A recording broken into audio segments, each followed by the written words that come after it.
The sound of sprinklers and soft jazz filled the early morning air at the Harrington estate. A mansion so large it could hold secrets in every corner. Sunlight glimmered across the marble floors as servants moved quietly through the halls. Among them was Maya Carter, a 24-year-old maid who worked silently, her dark hair tied neatly under a scarf, her eyes full of quiet curiosity. Maya wasn't like the others. She never gossiped about the family, never took breaks longer than allowed, and never looked anyone directly in the eye, except when she thought no one was watching. She often paused near the garden window, staring at the horizon beyond the estate walls as if searching for a life that once belonged to her. That morning, while dusting the piano room, she heard footsteps behind her, calm, confident, but not belonging to a servant. Turning around, she froze. It was Liam Harrington, 27 years old, son of one of the richest men in New York. He wasn't in a suit like usual, just a gray sweatshirt, jogging pants, and a gentle smile that didn't match his billionaire lineage. "Sorry,"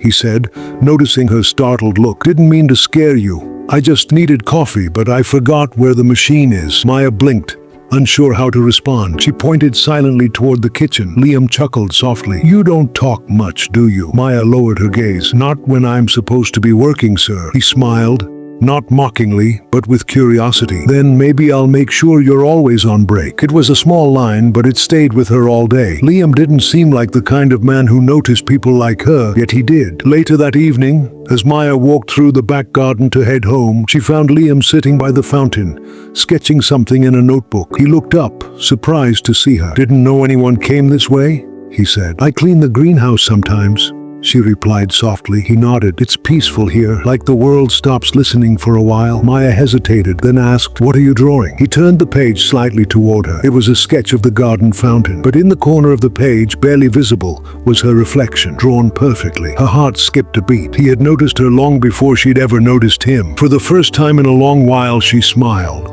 A small, shy smile that made Liam forget, for just a moment, who he was and who she wasn't. But what neither of them knew that night was this: Maya Carter wasn't who she said she was, and the secret she carried could destroy everything before it even began. The morning sun spilled through the tall glass windows of the Harrington estate, touching every polished surface with gold. The mansion was awake again, housekeepers rushing between rooms, the scent of fresh croissants in the air, and distant laughter echoing from the garden. But Maya Carter's world moved differently.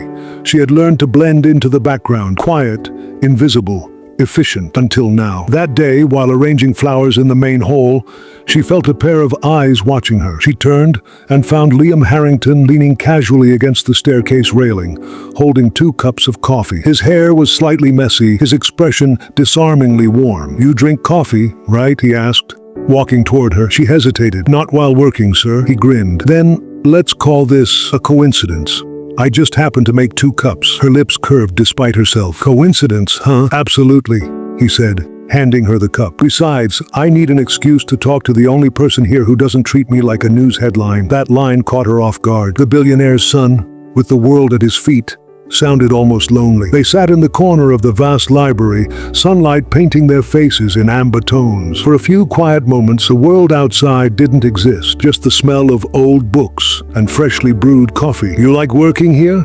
Liam asked, his tone curious, not patronizing. Maya stirred her coffee slowly. "It's peaceful. Most days." "Peaceful?" He raised a brow. "That's not the word I'd use for this house." She smiled faintly. "You mean the parties, the noise, or the cameras?" "All of it," he admitted, leaning back. "Sometimes I feel like I'm living someone else's life, like every decision's already made for me before I even wake up." Maya looked at him, really looked. For the first time, she saw not the billionaire's son, but a man quietly suffocating under expectations. "You could always leave," she said softly. He met her gaze, intrigued. "You sound like someone who knows what running away feels like." Her hands froze midair. The cup trembled slightly. For a second, she forgot to breathe. He didn't press, just watched her with eyes that saw too much. "Sorry," he said gently. "I didn't mean—" "It's fine," she interrupted, forcing a small smile. "I just used to live somewhere else. A long time ago." "Do you miss it?" Maya's eyes softened. "Every single day." A quiet sadness hung between them, heavy but beautiful. 2 worlds colliding under the illusion of casual conversation. Then Liam said something unexpected. "You know, I used to think people like you worked for us." He paused, thoughtful. "But I think maybe you're the ones who actually keep us human." She blinked, speechless. No one had ever said something like that to her. He stood up, slipping his sketchbook under his arm. "You should smile more often," he said with that same quiet charm. "It makes this place feel less cold." And just like that, he was gone, leaving her heart beating far too fast for comfort. That night, when everyone else had gone to sleep, Maya stood in front of the mirror, touching her reflection, as if it belonged to someone else. The name Maya Carter didn't sound real anymore, because behind that name was another, one that could destroy the Harringtons, if ever revealed. And as she whispered it to herself in the silence of her small servant room, tears filled her eyes. Emily Harrington. She wasn't the maid. She was the family's lost daughter, and now she was falling in love with her own brother's best friend. The next few days felt different. Liam couldn't explain it, but every time Maya entered a room, it felt as if the air changed. There was something about her, something familiar, almost haunting. One evening, a light rain fell over the Harrington estate. The mansion, usually alive with chatter, had grown quiet. Liam wandered through the halls, sketchbook in hand, when he noticed a faint glow coming from the old staircase leading to the basement, a place no one ever went anymore. Curiosity pulled him closer. He stepped down carefully, the wooden stairs creaking beneath his weight, and there, under the dim light of a single hanging bulb, stood Maya. She wasn't cleaning. She was kneeling beside an old chest, the kind his mother used to store family albums in. "Maya," he called softly. She jumped, quickly shutting the chest. "Oh, Mr. Harrington, I was just dusting. Mrs. Daniels asked me to check the basement for mold." He frowned slightly. At midnight, her eyes darted away. Couldn't sleep. For a moment, neither of them moved. The silence between them felt heavy, not awkward, but filled with something unspoken. Then Liam noticed the corner of an old photograph sticking out from the chest lid. He crouched down and gently pulled it free. It was faded, edges torn, but clear enough to see. A family photo taken years ago in the garden. His father, mother, his younger self, and a little girl standing between them, smiling brightly. He froze. "That's strange," he murmured. "I don't remember this photo." Maya's heart began to race. "Who's that?" he asked, pointing to the girl. "She looks..." He paused, tilting the picture under the light. "She looks a lot like you." Her breath caught. "Just coincidence," she whispered. But Liam wasn't convinced. "You sure?" he asked quietly, searching her eyes. "Because she even has that same dimple on the left cheek." Maya forced a laugh. "Lots of people do." She snatched the duster and turned away quickly. "I should get back upstairs, Maya," but she was already gone, her footsteps echoing down the hall, her hands shaking. When Liam looked down again at the photograph, he noticed something else. On the back, written in faded ink, were the words, "Emily, summer 2005. He whispered the name to himself, his voice trembling. Emily. That night, he couldn't sleep. He sat by the window, the rain tapping softly against the glass, staring at that photograph over and over again. Every line of her face matched Maya's, every feature, every expression. The next morning, when Maya came to serve breakfast, he didn't say a word, but his eyes followed her every move. Not out of suspicion anymore, but heartbreak, because deep down, he already knew the truth. The woman he was falling in love with wasn't Maya Carter. She was Emily Harrington, his best friend's sister. The girl who vanished years ago after a family tragedy the world had never understood, and now she had returned, not as the daughter of wealth, but as a maid in her own home. The morning after the storm was eerily calm. The clouds had cleared, but inside the Harrington estate, tension hung heavier than the air itself. Liam hadn't slept. The photo of Emily, summer 2005, still burned in his pocket like a secret refusing to rest. That afternoon, he found himself walking toward the portrait room, the one place in the mansion where time never seemed to move. It was silent, the kind of silence that carried ghosts. On the walls hung oil paintings of generations of Harringtons, faces proud, distant, and perfect. But one painting had always been missing, the youngest daughter's. "Liam," a voice broke through. It was Ethan Harrington, Liam's best friend, and Emily's older brother. Dressed sharply in his navy suit, Ethan looked every bit the heir his father had trained him to be. But today, his face carried shadows. "You've been up all night," Ethan said, frowning. "Something wrong?" Liam turned slowly, holding the photograph between his fingers. "Ethan, can I ask you something about your sister?" Ethan froze, just for a second. "What about her?" Liam hesitated. "What really happened to Emily?" A bitter smile crossed Ethan's face. "We don't talk about that." "But why?" Liam pressed. "Your family told the world she drowned during that lake trip, but you never found her body, did you?" Ethan's jaw tightened. "Liam, where's this coming from?" Liam took a deep breath and handed him the photograph. "Because I found this, and I think she's alive." Ethan stared at the picture, his fingers trembling slightly. He hadn't seen that photo in years. "Where did you get this?" "The basement," Liam replied quietly. "But that's not the point. Ethan, I think she's here, in this house." "What?" Liam met his eyes. "Your maid, Maya. She's not who she says she is." Ethan's breath caught. For a long moment, he said nothing. His throat worked as if he was swallowing every unspoken word from the past decade. Then, almost whispering, "No, that's not possible. She looks just like her," Liam said. "The same eyes, the same smile, the same dimple on her left cheek." Ethan turned away, pacing. His voice broke. "You don't understand. After the accident, my parents, they needed to believe she was gone. It was easier that way. Easier than knowing she might still be out there." Liam snapped, his voice filled with disbelief. Ethan slammed his fist on the piano nearby, the sound echoing through the room. "Don't you think I looked for her? I searched for years." His voice cracked, emotion flooding through. "But every trail ended in nothing. She just disappeared." The room went still again. Liam's voice softened. "Maybe she didn't disappear.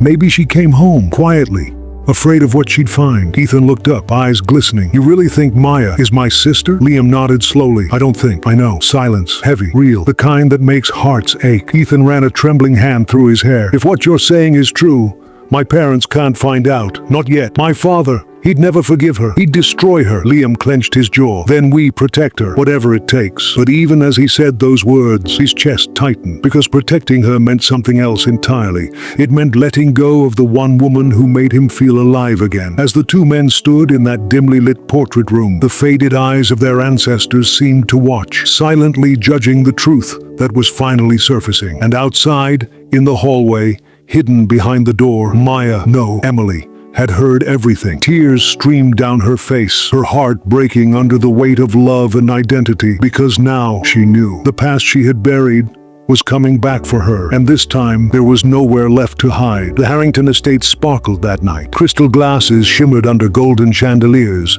violins played softly in the background, and the scent of rose candles filled the air. It was one of those formal evenings where the wealthy came dressed not just in silk and diamonds, but in secrets. Maya, no, Emily, stood near the dining hall, dressed in her crisp maid's uniform, her hair tied back neatly, but inside, her heart raced like a trapped bird. Ethan's words from earlier echoed in her head. "If what you're saying is true, my parents can't find out." She swallowed hard and kept her eyes low as the guests arrived. Liam entered first, in a black tuxedo, his gaze catching hers across the room. Just one look, but it was enough. That silent connection between them, fragile yet unbreakable, told her everything he knew, and yet he was still protecting her. "Miss Carter," Mrs. Harrington's calm but commanding voice cut through the noise.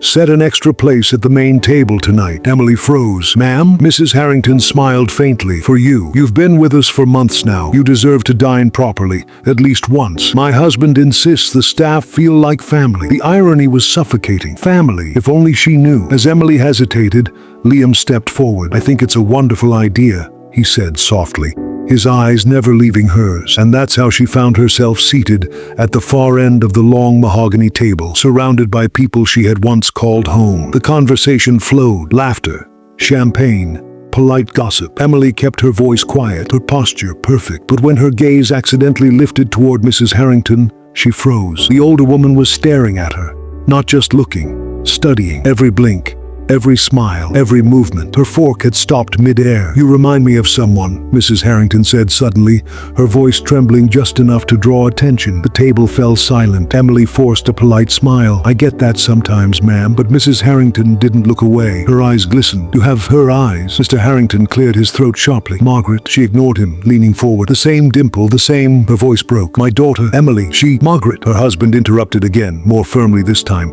"Enough." The tension crackled like thunder through the elegant room. Emily's chest tightened. She couldn't breathe. The walls seemed to close in as every memory she had tried to bury began to resurface. The accident, the lake, the screaming, the cold water swallowing everything. "Excuse me," she whispered, standing abruptly. The chair scraped loudly against the floor, breaking the spell. She rushed out of the room, her vision blurring with tears. Liam stood too, his instincts overpowering etiquette. "I'll check on her." "Sit down," Mr. Harrington ordered coldly, but Liam ignored him. He followed her out, through the marble halls, past the staircase, until he found her outside on the balcony, her hands gripping the railing, as if it was the only thing keeping her from falling apart. Rain had started again, soft and silver under the moonlight. "Emily," he whispered. She turned sharply, eyes wide. "Don't call me that." He stepped closer, his voice trembling. "I can't keep pretending. You don't have to hide anymore." Her tears mixed with the rain. "You don't understand. If they find out, it'll destroy them. My mother, my father, Ethan,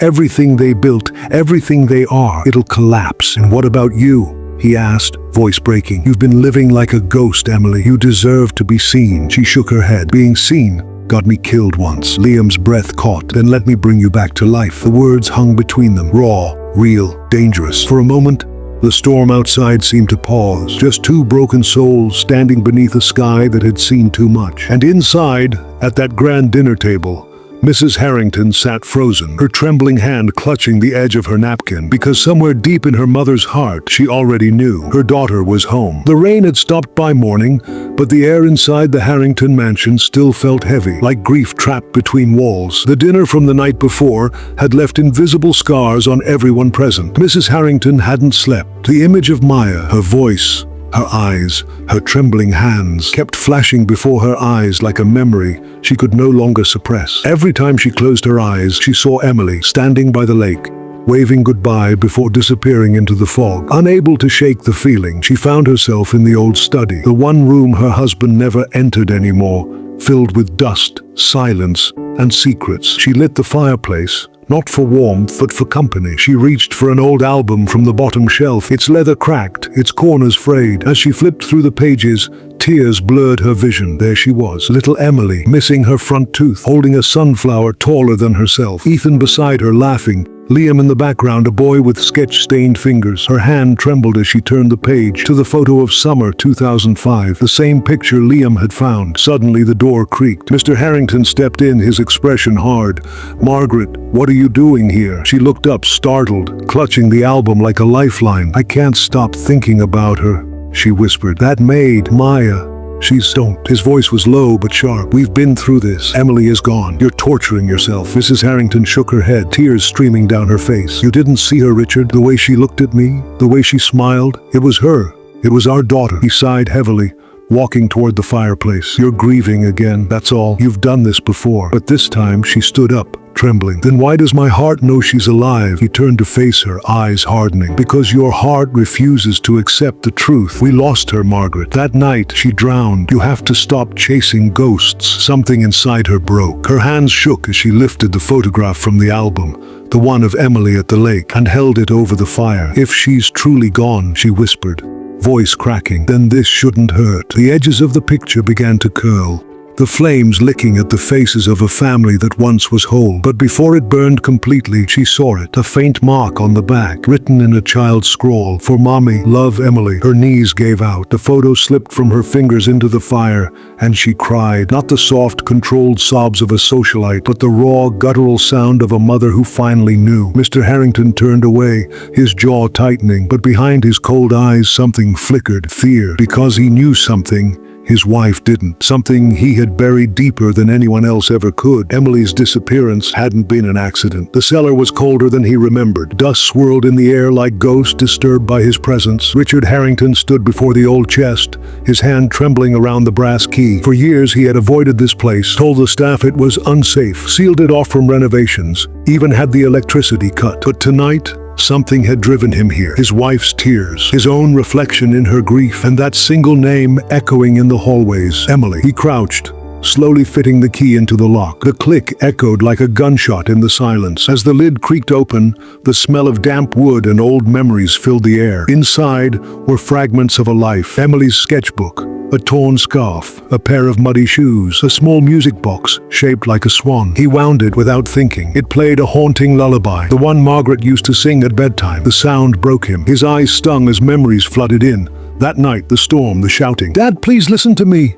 Emily's voice echoed in his mind. "You don't understand what this will do to your mother," he had shouted back, pacing by the lake house window. Lightning flashed, illuminating the fury on both their faces. She was 16. Stubborn, brave, and too much like her mother. She had found out something she wasn't supposed to. Something about the Harrington estate, the forged documents, the bribes, the charity money that was never given to the poor but funneled into his offshore accounts. "You lied to everyone," she screamed. "You said we were helping people. I did it for you. For this family," he yelled, slamming his fist against the wall. She backed away, shaking her head. "No, you did it for your pride." Then she ran out into the storm. He chased after her, rain blinding his eyes, her voice lost in the thunder. "Emily, come back." She reached the dock. The water was raging, the wind howling like a living thing. "Don't follow me," she cried. But he did. He grabbed her wrist. She tried to pull away, slipped, and then the world froze. The last thing he remembered was the splash, the sound of her scream swallowed by the storm. He dove in, but the current was too strong. He searched until dawn, until his lungs burned, until the police lights turned the lake into a crime scene.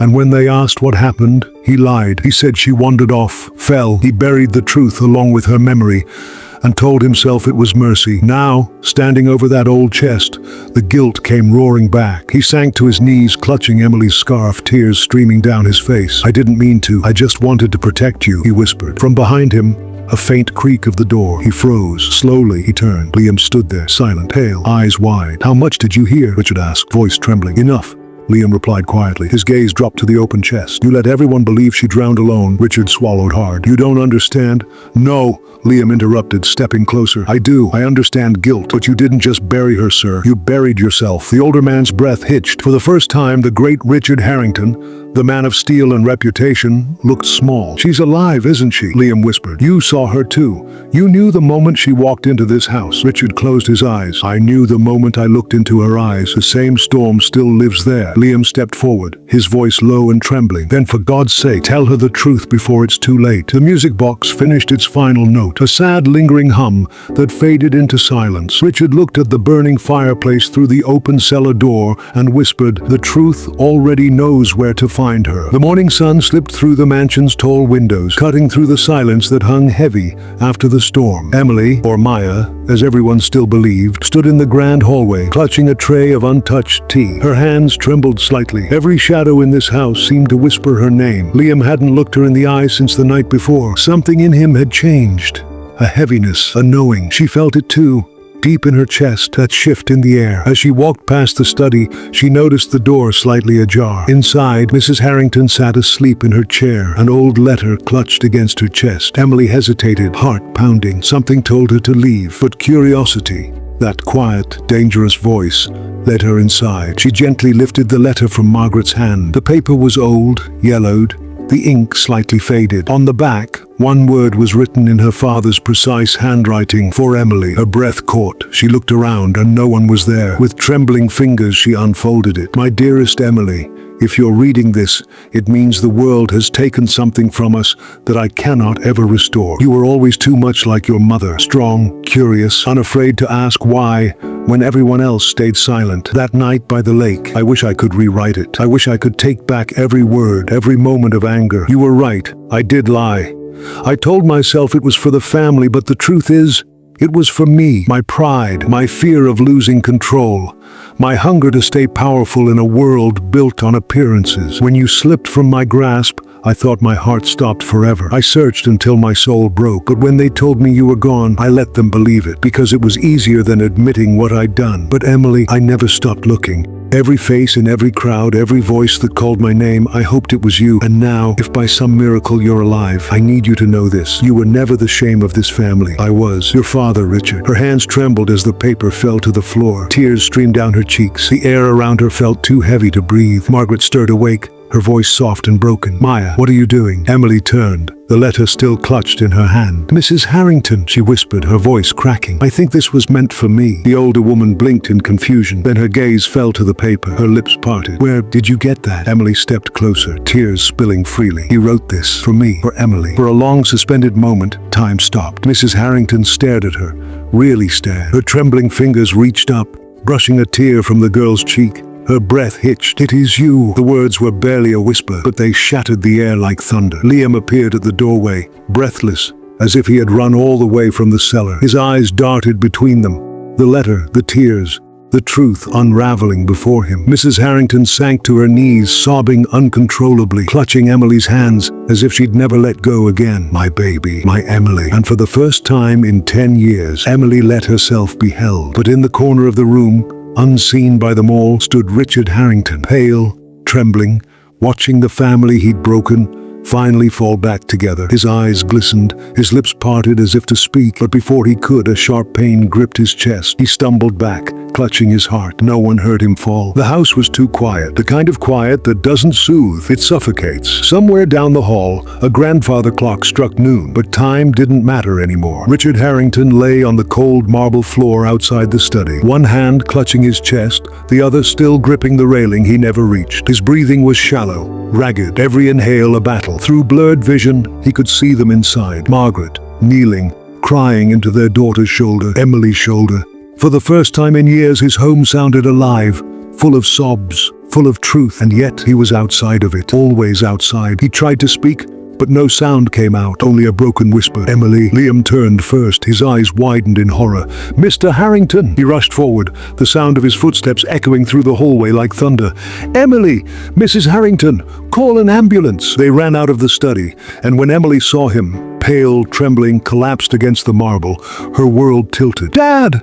she cried, dropping to her knees beside him. He looked up at her, his eyes glassy, pain and peace blending into one. "You came back," he whispered, barely audible. She held his hand tightly. "Don't talk like that. Please, we're getting help. Just hold on." Margaret knelt beside them, tears streaming down her face. "Richard, please," she whispered, her voice breaking. "Stay with us." His eyes fluttered, not in fear, but in surrender. "I never thought I'd see this," he murmured, voice faint. "All of you, together. I thought I'd ruined that forever." "You didn't," Emily said, shaking her head, her tears falling onto his trembling hand. "You made mistakes, but you're still my father." He smiled weakly. "You have your mother's strength," he whispered, "and her heart. Don't let this house make you cold like it did me." The sound of sirens in the distance, faint but coming closer. Liam pressed his coat under Richard's head, trying to steady his breathing. "Just hang on, sir. You'll be fine." Richard's gaze shifted toward him. "Take care of her, Liam." "I will," Liam said, his voice trembling. For a moment, Richard's hand found Margaret's, fingers brushing against hers like they once did, decades ago, before lies built walls between them. "I wanted to protect you," he whispered. "I know," she sobbed, "but all we ever wanted was you." A tear slid down his cheek. His lips moved again, a soft whisper, meant only for Emily, the last words he'd ever say. "Tell the world I didn't lose my daughter.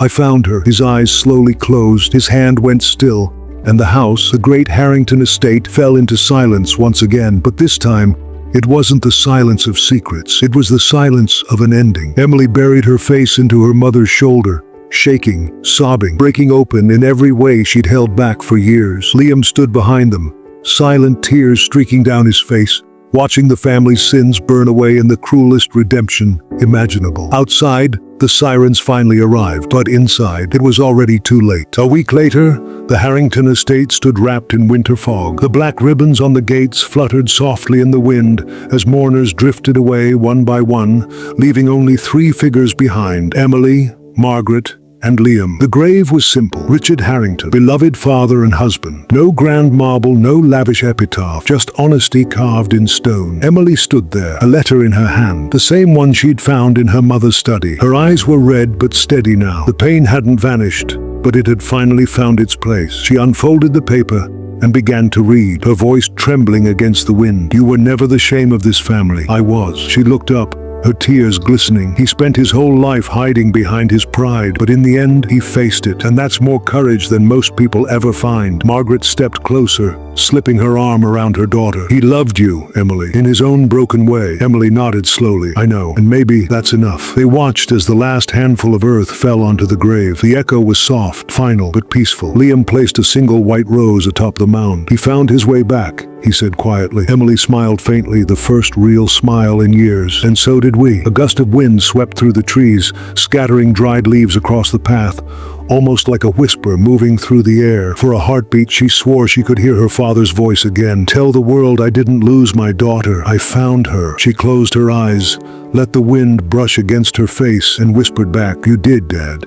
You finally did." The camera slowly pulls away, the Harrington estate in the background, sunlight breaking through the fog. The story that began with lies ends in truth. The house that once hid secrets now holds silence. Not the heavy kind, but the healing kind. Fade to black. Title card. Some stories don't end when someone leaves. They begin when forgiveness arrives.